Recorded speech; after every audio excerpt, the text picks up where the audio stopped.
Hi everyone, welcome to my channel. In previous lecture, we can study about polynomials which are important for class 10th UP board examinations. In this lecture, we can study about third chapter which is pair of linear equation in two variable as you see on your screens. तो let's start now. तो आइए देखते हैं जो आपका third chapter है pair of linear equation in two variable. सबसे पहले इसी पे कुछ कॉन्सेप्ट देखेंगे, ठीक है। तो आइए हम समझते हैं। तो देखिए आपके चैप्टर का ही नाम है pair of linear equation in two variables. तो इसी पे थोड़ा हम चर्चा करते हैं।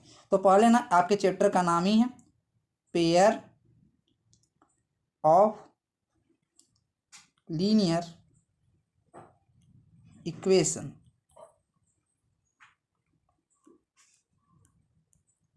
इन टू वेरिएबल्स।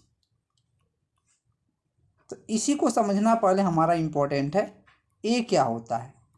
आप वेरिएबल ऑलरेडी जानते हो क्या होता है, जो किसी कंडीशन पे डिपेंड करता है वेरिएबल्स। लेकिन अभी तक ना हमने एक वेरिएबल देखा, लेकिन हम किस पे अब देखेंगे? दो वेरिएबल्स।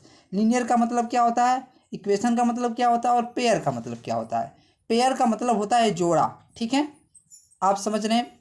आप जैसे जोड़ा आपको शूज अगर खरीदते हैं तो जोड़े में खरीदते हैं, वही पेयर है, ठीक है। तो यहाँ पर हम एक्चुअली में अब हम इक्वेशन का पेयर देखेंगे, ठीक है। दो इक्वेशन अगर हो जाए ना, उसको इक्वेशन का पेयर बोलेंगे। तो आइए हम समझते हैं कुछ चीज़ें। तो पहले हम ना लीनियर का मतलब समझते हैं। तो आप जानते हैं लीनियर का मतलब होता है उसकी डिग्री क्या होनी चाहिए। डिग्री का मतलब क्या होता है? पावर। अगर पावर ना 1 हो जाए तो ये क्या हो जाता है? लीनियर हो जाता है। ये क्या हो जाता है? लीनियर हो जाता है। टू वेरिएबल का मतलब क्या है? उसमें ना दो वेरिएबल आएगा, एक्स और वाई। आप कोई भी वेरिएबल ले सकते हैं, यू भी ले सकते हैं ना। ये दो वेरिएबल हो जाएगा, ठीक है। ये टू वेरिएबल होगा।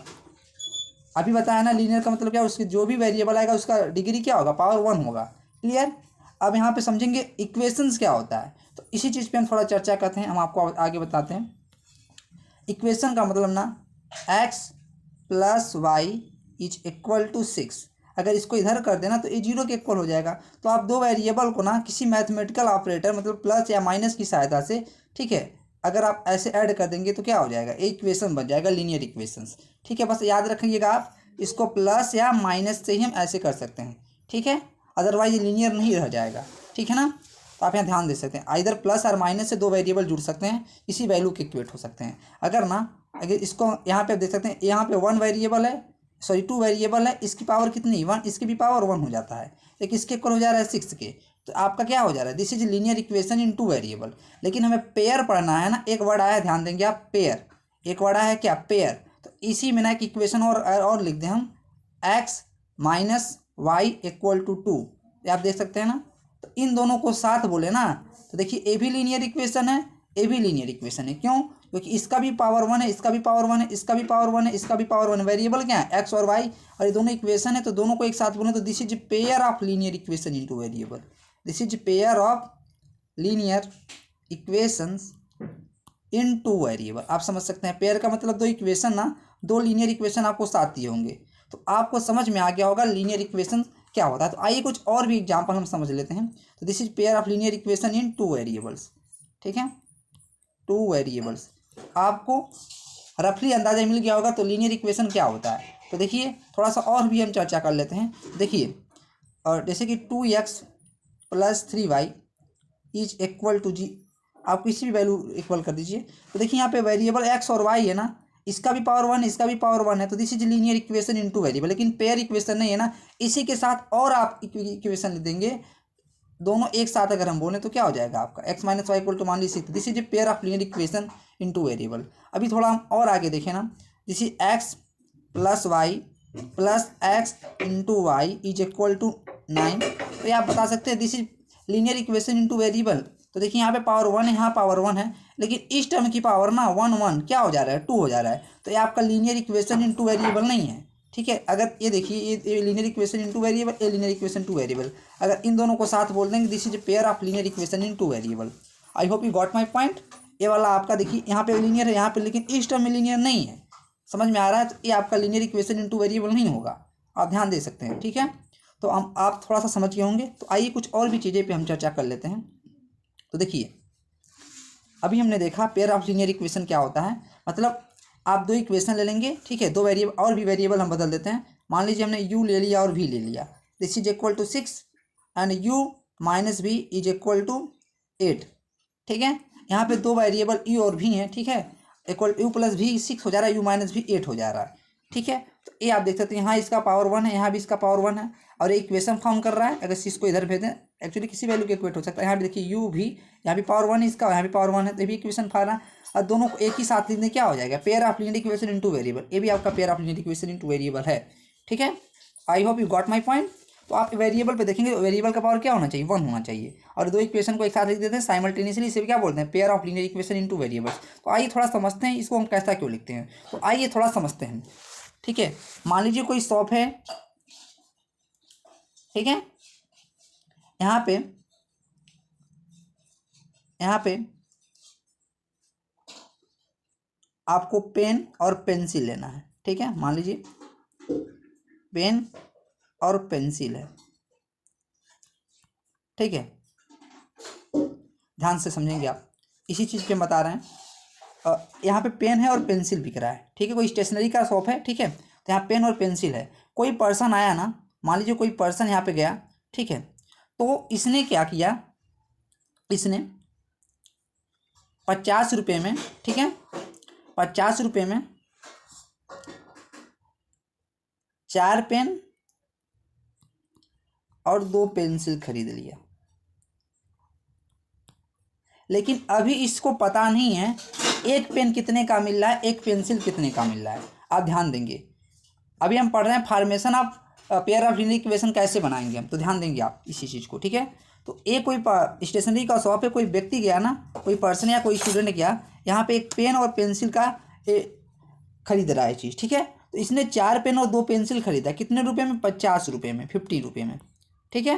लेकिन इसको नहीं पता है कि एक पेन या पेंसिल का दाम कैसे हम निकालेंगे। तो इसने दुकानदार से पूछा, तो दुकानदार ने क्या कहा, उसको डायरेक्ट ना बता के कुछ इस तरह से बताया, जो पेन का दाम है ना, जो एक पेन का कास्ट है और 2 पेंसिल के कॉस्ट के बराबर है, ठीक है। एक पेन का जो कॉस्ट है और 2 पेंसिल के कॉस्ट के बराबर है। तो यहाँ पे ध्यान देंगे, एक पेन का जो कॉस्ट है 2 पेंसिल के कॉस्ट के, एक पेन का जो कॉस्ट है वह 2 पेंसिल के कॉस्ट के इक्वल है। तो आप क्या बता सकते हैं, एक पेन और एक पेंसिल का कॉस्ट कितना है, और इसको हम लीनियर इक्वेशन में कैसे फॉर्म करेंगे, इसी चीज़ पे हमें फोकस करना है। तो इसी चीज़ को ना हम एज्यूम करेंगे वेरिएबल, क्योंकि एग्जैक्टली हमें पता नहीं है क्या होगा वो, ठीक है। तो इसी चीज़ को हम देखिए अब हम फॉर्म करते हैं। अगर आप थोड़ा सोचेंगे ना तो आप पाएंगे, ठीक है, देखिए 4 पेन 2 पेंसिल 50 रुपये में आ रहा है, और एक पेन का कॉस्ट 2 पेंसिल के कॉस्ट के बराबर है। तो यहाँ से थोड़ा आप सोचेंगे अगर, तो ये आपको मिलेगा, ठीक है, आपका 10 रुपये का ना, 10 रुपये का जो है 10 रुपीज़ का एक पेन मिल रहा है।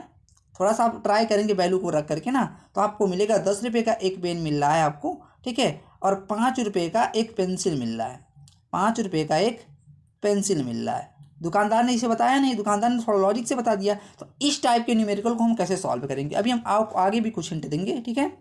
तो 10 रुपये का एक पेन और 5 रुपये का एक पेंसिल, कैसे देखिए, अगर 10 रुपये का एक पेन है ना, तो 4 पेन लेने का कितना कास्ट आया, 40, ठीक है, और 2 पेंसिल का कास्ट कितना आया, 10।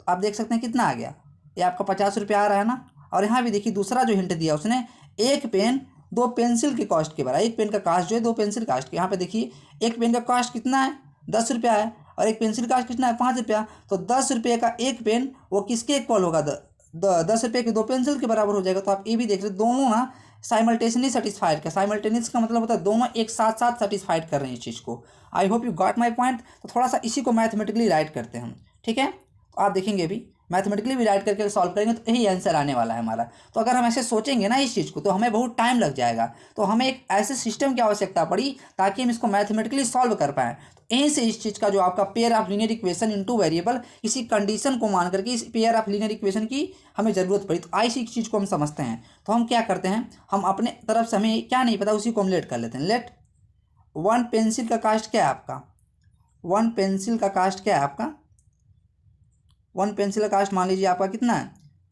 x रुपीज़, हमको ये नहीं पता है ना। और 1 पेन का कास्ट कितना है, हम मान लेते हैं इसको y रुपीज़, ठीक है।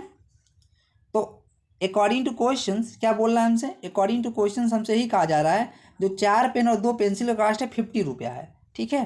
तो 4 पेन, अब यहाँ ध्यान देंगे आप, 4 पेन और 2 पेंसिल का कास्ट, तो देखिए 4 पेन ना, तो 1 पेन का कास्ट 4 वाई रुपया है, तो 4 पेन का कास्ट कितना हो जाएगा, 4 पेन का कास्ट 4 वाई हो जाएगा। और इसने कहा है 2 पेंसिल का, 1 पेंसिल का कास्ट एक्स रुपया, 2 पेंसिल का कास्ट कितना हो जाएगा, 2x हो जाएगा। एक इसके इक्वल है 50 के इक्वल है। तो यहाँ से एक इक्वेशन बना आपका, ठीक है। और दूसरा इक्वेशन क्या कर रहा है, जो पेन का कास्ट है ना और पेंसिल कास्ट का 2 टाइम्स है, तो मीन्स क्या है, पेंसिल कास्ट y है, एक पेन का, यहाँ पे देखिए एक और हिंट दिया है, एक पेन का कास्ट है ना और 2 पेंसिल के कास्ट के इक्वल है। तो यहाँ पे लिख सकते हैं एक पेन का कास्ट कितना है, एक पेन का कास्ट दे सकते हैं y है, ठीक है, एक पेन का कास्ट y है और एक पेंसिल की कास्ट कितना है, 2 गुने के इक्वल है। तो y equal to pencil cost कितना x रुपया है, तो y इक्वल टू 2x हो गया। तो आप देख सकते हैं ना, ये भी आपका पेयर ऑफ लीनियर इक्वेशन बन रहा है। देखिए यहाँ वेरिएबल y, x और y, यहाँ 1 है, यहाँ भी 1 है और यहाँ भी 1 है, यहाँ भी 1 है पावर। तो this is linear equation in 2 variable. ये भी क्या है, लीनियर इक्वेशन इन 2 वेरिएबल। क्लियर हो गया आपको। तो आप यहाँ देख सकते हैं मैथमेटिकल फॉर्मेशन इसका। अब इसी को सॉल्व कर लेंगे ना, y का मान आप जानते हैं सिंगल वेरिएबल ऑफ सॉल्व करना, तो y का मान 2x इसमें रख लीजिए। जैसे y का मान 2x रखेंगे ना 1 में, तो आप थोड़ा देखेंगे y का मान 2x पुट कर लेंगे हम, तो यहाँ पे देखेंगे, यहाँ पे 2x है ना, यहाँ y रख दीजिए आप। तो इक्वेशन 2 का इक्वेशन 1 में यूज करेंगे ना, यूजिंग 2 in 1, यूजिंग 2 in 1, तो आपको क्या मिल जाएगा, आप यहाँ ध्यान देंगे, यहाँ जहाँ y इक्वल 2x, जहाँ y लिखा है ना, जहाँ 2x जगह पे y लिख सकते हैं, तो ये सिंगल वेरिएबल में रिड्यूस हो जाएगा। सिंगल का मतलब सिंगल वेरिएबल, मतलब एक ही वेरिएबल आएगा उसमें। तो देखिए, और 2x की वैल्यू y पुट कर लेंगे आप, तो क्या हो जाएगा, तो जरा सॉल्व करेंगे, y प्लस यहाँ पे 4y, 2x की वैल्यू क्या है, y हो जाएगी, और ये 50 रुपीज़ के बराबर है। तो आप देखेंगे 5y ना 50 के बराबर हो जाएगा, तो y की वैल्यू क्या हो जाएगी, 15/5। तो आप देख सकते हैं, ये आपसे का 10 से कट जाएगा, यहाँ पे 10 आ जाएगा। अब 10 आपका आ गया, तो y की वैल्यू क्या थी आपकी, यहाँ से देखेंगे y की वैल्यू 2x थी ना, x की वैल्यू क्या हो जाएगी, y/2, तो y की वैल्यू क्या हो जाएगी 10/2, और 10/2 क्या हो जाएगा 5। और y है क्या, y आपका देखिए क्या है, हमने क्या माना है, y था एक पेन का कॉस्ट, ये कितना आ जाएगा आपका 10 रुपीज़, ठीक है। और x क्या था आपका पेंसिल का कॉस्ट था, तो ये कितना आ जाएगा 5 रुपीज़। यहाँ से आप देख सकते हैं, इस प्रकार से हम देखिए हमारा जो लैंग्वेज प्रॉब्लम था हम उसको मैथमेटिकल प्रॉब्लम में कन्वर्ट भी कर दिए, 2 वेरिएबल प्रॉब्लम। इस टाइप ये जो मेथड लगा है ना, इसे ही बोलते हैं सब्स्टिट्यूशंस मेथड। हम आगे आपको लेक्चर में बताएंगे इस चीज़ को। इसी चीज़ से हमारा जो लैंग्वेज प्रॉब्लम है, इसी चीज़ को मैथमेटिक्स में कन्वर्ट करने का एक आइडिया है और एक लॉजिक है, ठीक है। I hope you got my point. ये चीज़ आपको क्लियर हो गया होगा हम ऐसा क्यों करते हैं, ठीक है। तो थोड़ा सा और भी समझते हैं। अब हमने देखा कि लीनियर इक्वेशन क्या होता है, तो अब देखते हैं लीनियर इक्वेशन कौन नहीं होते हैं, तो इसी चीज़ पे हम चर्चा करते हैं। तो आप ज़रा ध्यान देंगे, ठीक है। तो हम थोड़ा सा लेते हैं एग्जाम्पल में। तो देखिए, जैसे x² + y² = 5, ठीक है। तो ये आप कह सकते हैं, यहाँ पे देखिए, यहाँ पे वेरिएबल क्या है x और y, ठीक है। और यहाँ पे ये इक्वेशन फॉर्म कर रहा है ना, क्योंकि ये किसी वैल्यू के इक्वेट के, ठीक है। तो यहाँ पे देखेंगे, क्योंकि ये लीनियर नहीं है, यहाँ पे ध्यान देंगे क्यों, क्योंकि यहाँ देखिए इसकी डिग्री क्या है, इसकी डिग्री 2 है, पावर 2 है, इसका भी पावर 2 है, तो ये लीनियर नहीं है ना, ये चीज़ ये लीनियर नहीं है। क्यों, क्योंकि इसका पावर 2 हो गया, ये क्वाड्रेटिक हो गया ना, तो ये क्वाड्रेटिक इक्वेशन हो जाएगा इन 2 वेरिएबल्स का। तो क्या हो जाएगा, ये आपका लीनियर इक्वेशन, लेकिन इक्वेशन इन 2 वेरिएबल है, ध्यान देंगे, this is equation in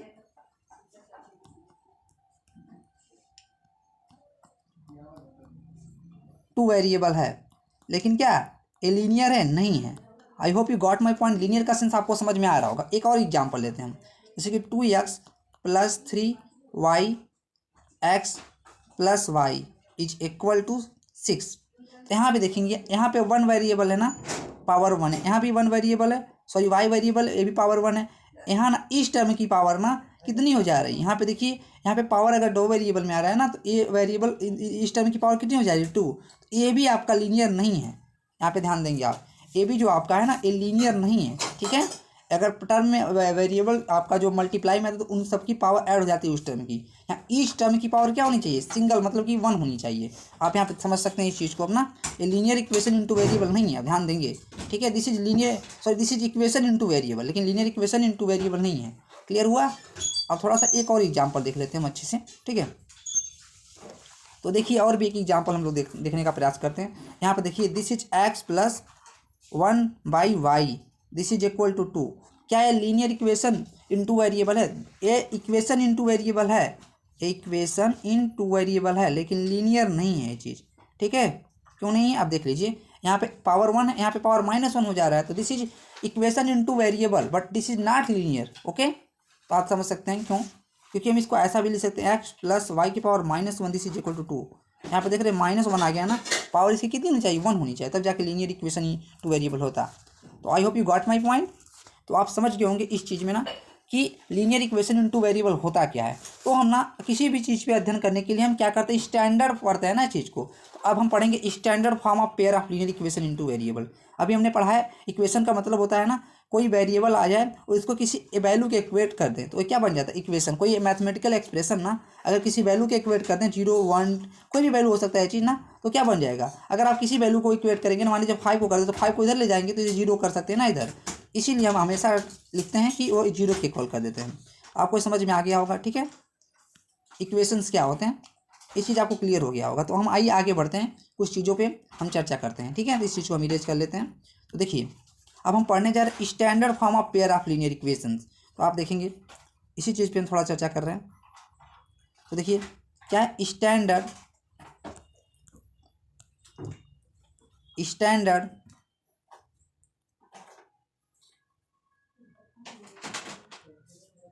form of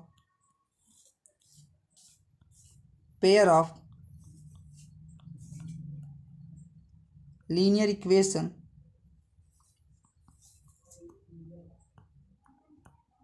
in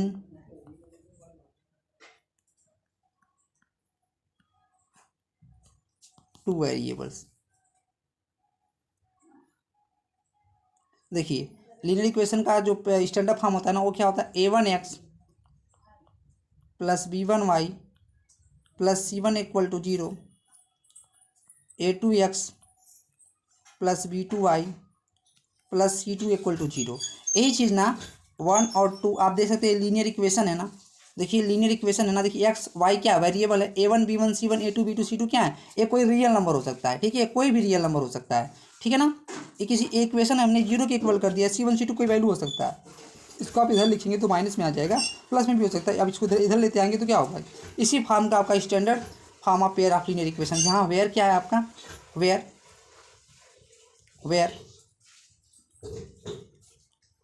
a1 b1 c1 and a2 b2 c2 are real numbers, ठीक है। तो आप देख सकते हैं यहाँ पे एक चीज़ और कंडीशन जोड़ा जाता है, यहाँ पे ध्यान देंगे, यहाँ पे एक कंडीशन और भी जोड़ दिया जाता है, ठीक है। वो कंडीशन क्या होता है, वेयर एक कंडीशन आप एनसीईआरटी में देखेंगे ना तो मिलेगा आपको, जहाँ a1 square plus b1 square this is not equal to 0, a2 square plus b2 square this is not equal to 0, ठीक है। एक कंडीशन इसलिए जोड़ के कहता है ना, अगर हम ना इस सारे वैल्यू को 0 पुट करें तो इक्वेशन ही नहीं रह जाएगा आपका एक, अगर a1 b1 c1 a2 b2 की वैल्यू 0 पुट करें तो एक वेरिएबल का कोई एग्जिस्टेंस ही नहीं रह जाएगा ना। तो आप थोड़ा हम समझ लेते हैं a1 b1 c1 में होता क्या, एक कंडीशन आप एनसीईआरटी में देखेंगे, ठीक है, ये चीज़ आपको वहाँ पे साफ साफ दिखाई देगा। ऐसा इसीलिए देखिए यहाँ पे a1 ना x प्लस वाई लिख दीजिए आप, प्लस 6 कर लीजिए, ठीक है, इक्वल 0 कर लीजिए। यहाँ पे देखेंगे यहाँ भी एक्स वाई कर लीजिए, ठीक है, यहाँ पे प्लस 8 कर लीजिए, इसको भी आप 0 कर लीजिए। तो यहाँ ध्यान देंगे अगर ना यहाँ 0 पुट कर दें, यहाँ भी 0 पुट कर दें, और यहाँ भी 0 पुट कर दें, यहाँ भी 0 पुट कर दें, तो देखेंगे इसका स्क्वायर करेंगे तो ये भी तो 0 हो जाएगा, इसका भी स्क्वायर करेंगे a1 b1 क्या होगा 0 0 हो जाएगा, स्क्वायर करेंगे 0 हो जाएगा, 0 0 हो जाएगा, तो क्या 6 इक्वल टू 0 होगा, नहीं होगा, 8 इक्वल टू 0 होगा, नहीं होगा। इसी से बचने के लिए ना हम एक कंडीशन लगा लेते हैं। आया समझ में, तो आपको समझ में आ गया थोड़ा बहुत, तो हम आगे बढ़ते हैं इस चीज़ को, ठीक है। तो अभी हम बस थोड़ा सा समझा रहे हैं इसी चीज़ को, तो आप देखेंगे आप, तो देखिए तो हम आप एक क्वेश्चन लेते हैं उसका a1 b1 c1 c2 का मान निकालते हैं, तो इसके बाद आपको क्लियर हो जाएगा। नेक्स्ट इसके सोल्यूशन के बारे में बात करेंगे, ठीक है। तो आइए देखते हैं। तो देखिए अगर ना 2x, यहाँ पे ध्यान देंगे आप, अगर ना 2x plus 3y is equal to 6 हो जाएगा और x minus 5y equal to minus का 8 हो जाएगा, तो आपसे कह देगा ना इसको स्टैंडर्ड फॉर्म में लिख कर दिखाइए, a1 b1 c1 and a2 b2 c2 का वैल्यू फाइंड कीजिए, इसको फाइंड कीजिए, ठीक है। तो इसी चीज़ को फाइंड करेंगे हम। तो आई इसी चीज़ पे हम समझते हैं, थोड़ा सा एक बार और देख लेंगे आप स्टैंडर्ड फॉर्म क्या होता है। तो देखिए a1x plus b1y plus c1 equal to 0, right hand side में आपका 0 ही रखना है, ठीक है। और यहाँ भी देखिए a2x plus b2y plus c2 equal to 0 ना, राइट साइड में 0 आ रहा है, आपको देख सकते हैं ना। यही कार्य सोचना है आपको। और एक्स का जो कोएफिशिएंट है A1 है और वाई का कोएफिशिएंट जो प्लस यहाँ होना चाहिए वो B1 है और यहाँ पे C1 है, जो यहाँ पे वैल्यू आ जाए वो C1 है प्लस के साथ साइन, ठीक है ना। इसी चीज़ को फॉर्मेट में बनाने का प्रयास करेंगे। तो आइए हम इसी चीज़ को बनाते हैं। तो आप देख सकते हैं जो आपका इक्वेशन दिया गया ना इसी को इसी फॉर्मेट में लिखते हैं। तो देखिए 2x + 3y यहाँ पे 0 बना तो इसको इधर भेज दीजिए।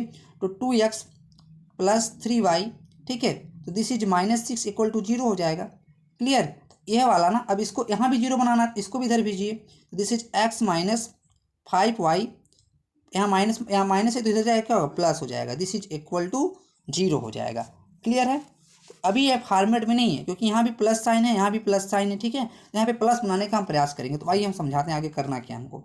तो देखिए, तो यहाँ पे 2x + 3y - 6 है ना। तो देखिए यहाँ पे थोड़ा सा हम लिखते हैं।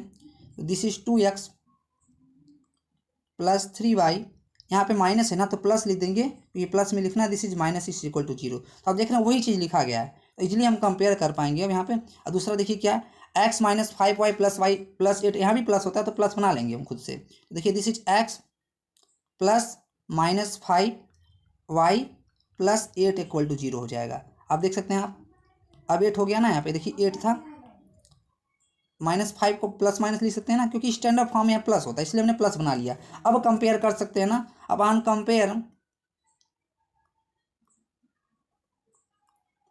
a1x + b1y + c1 = 0, a2x + b2y + c2 = यहाँ पे थोड़ा अच्छे से लिखते हैं +c2 = 0। अब आसानी से कंपेयर कर पाएंगे ना आप। पहला वाला इस वाले से कंपेयर कीजिए। यहाँ पे प्लस देखिए a1x ना, x का कोएफिशिएंट क्या है 2, तो a1 की वैल्यू क्या मिल जाएगी आपको 2। यहाँ पे प्लस है ना तो यहाँ भी प्लस है, देखिए यहाँ भी प्लस है। तो यहाँ y का जो भी कोएफिशिएंट आ रहा है वही क्या है b1, तो b1 की वैल्यू क्या मिल जाएगी आपको, b1 की वैल्यू मिल जाएगी 3, ठीक है। c1 क्या आ रहा है यहाँ पे देखिए प्लस के साथ क्या आ रहा है, यहाँ भी प्लस है, यहाँ भी प्लस है, तो क्या आ रहा है -6 आ जा रहा है। तो c1 की वैल्यू -6। इसी प्रकार से दूसरा इक्वेशन यहाँ पे है a2x + b2y + c2 = 0। यहाँ पे x का कोएफिशिएंट क्या है, यहाँ देखिए a2 यहाँ पे क्या है 1 है, a2 की वैल्यू 1 हो जाएगी। अब b2 की वैल्यू क्या है यहाँ पे देखिए, b2 की वैल्यू y का कोएफिशिएंट है प्लस के साथ, यहाँ b2 की वैल्यू क्या हो जाएगी -5। तो यहाँ पे क्या है c2 की वैल्यू क्या है प्लस के साथ है ना, तो यहाँ भी प्लस के साथ है, c2 की वैल्यू 8 है। तो I hope you got my point. a1 की वैल्यू 2, b1 की वैल्यू 3, c1 की वैल्यू -6 और a2 की वैल्यू 1, b2 की वैल्यू -5, c2 की वैल्यू 8। तो आप इतना सीख गए होंगे a1 b1 c1 a2 b2 c2 की वैल्यू निकालना। यही चीज़ हमें सीखना था। और थोड़ा सा और चर्चा कर लेते हैं सोल्यूशन क्या होता है। तो ठीक है, तो हम आज जो हमें आगे बढ़ाने में थोड़ा सा हमें मदद मिलेगा, ठीक है। तो आइए देखते हैं नेक्स्ट। देखिए अब ना आपको कुछ चीज़ें देखने को मिलेगा। तो आप जानते हैं ना, ध्यान देंगे आप और आप थोड़ा सा देखेंगे यहाँ पे, ठीक है। मान लीजिए तो हमें pair of linear equation 2 variable लिख दीजिए, x + y = 10, x - y = 8। तो इसका सलूशन क्या होता है, ठीक है। ऐसा एक्स वाई का वैल्यू ना, ऐसा एक्स वाई का वैल्यू जो इसको भी सेटिस्फाइड करे इसको भी सेटिस्फाइड करे, इसी बोलते हैं दोनों को एक साथ सेटिस्फाइड करे, मीन्स दोनों को साइमल्टेनियसली सेटिस्फाइड करे। तो वो वैल्यू क्या कहलाता है, वो वैल्यू इसका सलूशन कहलाता है। तो जरा देखिए, एक्स की वैल्यू अगर आप 9 ले लें, वाई की वैल्यू आप ना 1 ले लेंगे, तो दोनों देखिए 9 + 1 क्या हो जाएगा, एक्स + वाई। 9 + 1 क्या हो जाएगा, देखिए x + y, this is equal to 9 + 1, this is equal to 10, ठीक है। ये पहले को सेटिस्फाइड कर रहा है, दूसरे को देखिए x - y ना, देखिए 9 - 1, दिस इज इक्वल टू 8, ये दूसरे को सेटिस्फाइड कर रहा है, यहाँ भी सेटिस्फाइड कर रहा है ना ये वैल्यू। तो यही वैल्यू क्या कहलाता है, ये वैल्यू पेयर ऑफ, ये दोनों पेयर ऑफ लीनियर, इसका सलूशन कहलाता है। क्लियर हो गया ये चीज़, ठीक है। तो आप जानते हैं ना इक्वेशन 1 लीनियर है तो किसको रिप्रेजेंट, एक लाइन को रिप्रेजेंट करेगा। ये भी क्या है इक्वेशन लीनियर, ये भी एक लाइन को रिप्रेजेंट करेगा। तो इसका एक सलूशन आएगा, इसे बोलते हैं क्या, यूनिक सलूशन। क्या बोलते हैं, यूनिक सलूशन। नेक्स्ट लेक्चर में हम देखेंगे इसके बारे में, थोड़ा अच्छे से चर्चा करेंगे। एक्स यूनिक का सलूशन का मतलब होता है एक्स का भी 1 मान मिलेगा, वाई का भी 1 मान मिलेगा, ठीक है। आइए थोड़ा समझ लेते हैं। आप जानते हैं ना एक एक्चुअली ग्राफ को रिप्रेजेंट करेगा। तो देखिए थोड़ा सा और समझ लेते हैं। अगर दो इक्वेशन आपको दिए गए ना, अगर दोनों इक्वेशन का ग्राफ अगर एक दूसरे को इंटरसेक्ट कर रहा है, तो इन दोनों लाइन को क्या कहते हैं, आप इन दोनों को क्या कहते हैं, इंटरसेक्टिंग लाइन। क्या कहते हैं इन दोनों को, इंटरसेक्टिंग लाइन। थोड़ा सा हम इसको इरेज करें, इसको बोलते हैं इंटरसेक्टिंग लाइन, ठीक है। इसे बोलते हैं इंटरसेक्टिंग लाइन। इस केस में ना आपको y का भी एक मान मिलता है, x का भी एक मान मिलता है, इसे बोलते हैं इंटरसेक्टिंग लाइन। मतलब कहीं ना कहीं एक दूसरे को इंटरसेक्ट करेगा। अगर दो लाइन ना एक दूसरे को इंटरसेक्ट करता है तो इसका यूनिक सोल्यूशन मिलेगा। इसे यूनिक सोल्यूशन के नाम से भी हम जानते हैं। ठीक है, मतलब दोनों का कॉमन सोल्यूशन आएगा तभी उसको यूनिक सोल्यूशन बोले, मतलब उसका सोल्यूशन बोलेंगे ना। अगर देखिए, अगर इसका ग्राफ ना अगर ऐसे बिल्कुल एक दूसरे के समांतर हो जाए तो इस केस में ना इस केस में नो सोल्यूशन होगा। इस केस में क्या होगा, क्योंकि दोनों में कॉमन पॉइंट कुछ नहीं आ रहा, तो इसमें क्या हो जाएगा, नो सोल्यूशंस। इसे क्या बोलते हैं मैथमेटिकली, इसे बोलते हैं पैरेलल लाइंस। आप देख रहे हैं दूसरे के पैरेलल है। ठीक है, और एक और मिलेगा, हो सकता है एक लाइन ना एक दूसरे के ऊपर आ जाए, ये दोनों एक दूसरे के ऊपर आ जाए। इस केस में ना आपको इनफाइनाइट सोल्यूशन मिलेगा, इनफाइनाइट सोल्यूशन मिलेगा। हम इसी चीज़ पे आगे चर्चा करेंगे ना। इसमें क्या कहते हैं, इस चीज़ को कहते हैं, इसमें इसे कहते हैं कॉन्सिडेंट लाइन, कॉन्सिडेंट लाइन्स। ठीक है, इसे क्या बोलते हैं हम लोग, कॉन्सिडेंट। थोड़ा सा हम इधर लिखते हैं, ठीक है, ये आपको दिख नहीं रहा होगा, थोड़ा सा हम इधर लिख देते हैं।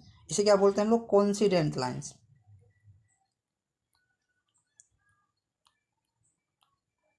Coincident lines. अब ये बिल्कुल बेसिक है ना। अगर दोनों को इंटरसेक्ट कर दिया तो इंटरसेक्टिंग लाइन, अगर ये दोनों को पैरेलल हो गया तो पैरेलल लाइंस बोलेंगे। अगर ये दोनों को एक दूसरे के ऊपर अलाई करेंगे तो कॉन्सिडेंट लाइन। इसमें इनफाइनाइट सोल्यूशन एग्जिस्ट करता है। ठीक है, ऐसा क्यों होता है हम आगे वाले लेक्चर में बात करेंगे। अब तक जो भी एनसीईआरटी का जो बेसिक था, आपको जो वर्ड मिलने वाले, हमने बस इसी पे फोकस किया है। अभी हमने कुछ पढ़ाया नहीं, इस चीज़ में बस आपको बेसिक कॉन्सेप्ट देने का प्रयास किया है। तो हम देखेंगे नेक्स्ट लेक्चर में जो आपके न्यूमेरिकल बनते हैं इस चैप्टर से, तो आप देख सकते हैं। ठीक है, हमने इस चीज़ को यहाँ तक ही बताया है। ठीक है, तो आप ये बिल्कुल बेसिक लेक्चर था ताकि आप जो अपने लेक्चर को सॉल्व करें तब आपको कोई समस्या ना आए, अन्य चीज़ों को आप अच्छे से समझ पाएँ। ठीक है, तो तब तक के लिए मिलते हैं नेक्स्ट लेक्चर में। तो आप इस वीडियो को ज़्यादा से ज़्यादा लोगों को शेयर की ताकि अन्य लोग भी इस लेक्चर का लाभ उठा सकें। तो इस चीज़ का आपको पीडीएफ वीडियो के कमेंट बॉक्स में लिंक प्रोवाइड कर दीजिए, जहाँ से आप वहाँ से इजीली डाउनलोड कर सकते हैं। तो तब तक के लिए मिलते हैं नेक्स्ट लेक्चर में। थैंक यू, जय हिंद।